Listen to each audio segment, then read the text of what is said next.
penjaga tempat ibadah yang berpura-pura menjadi dukun.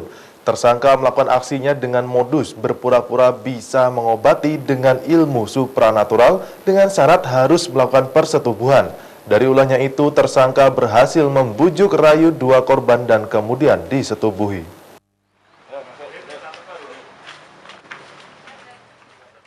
Tersangka yang berpura-pura menjadi seorang dukun ini diketahui berinisial WS.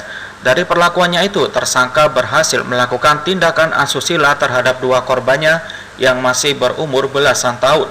Tersangka melakukan perbuatannya dengan modus menakut-nakuti korban dengan cara menyampaikan akan terkena santet atau guna-guna. Apabila menolak disetubuhi, maka korban akan terkena penyakit tersebut. Karena takut dengan perkataan tersangka, kedua korban menuruti permintaan tersangka yang sehari-harinya sebagai penjaga malam di salah satu tempat ibadah. Aksi persetubuhan dilakukan oleh tersangka di sebuah rumah yang berada di belakang tempat ibadah. Perbuatan bejat tersangka terungkap setelah kedua korban melapor ke Polres Bojonegoro. Polisi yang mendapat laporan langsung melakukan penyelidikan dan akhirnya menangkap tersangka. Dari pengakuan tersangka, perbuatan tersebut dilakukan hanya ingin melindungi korban agar tidak diganggu oleh anak laki-laki dan terhindar dari ilmu guna-guna.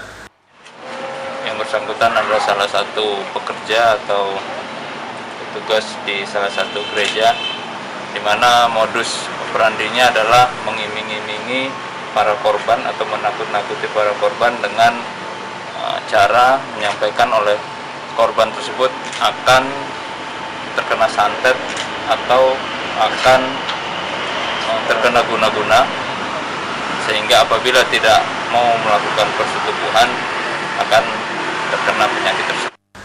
Dari penangkapan tersangka, polisi mengamankan barang bukti berupa beberapa baju milik kedua korban. Atas perbuatannya, tersangka dijerat dengan pasal 81 Undang-Undang Nomor 35 Tahun 2014 tentang Perlindungan Anak dan pasal 65 KUHP dengan ancaman hukuman 15 tahun penjara. Sumali Mawapati, Surabaya TV.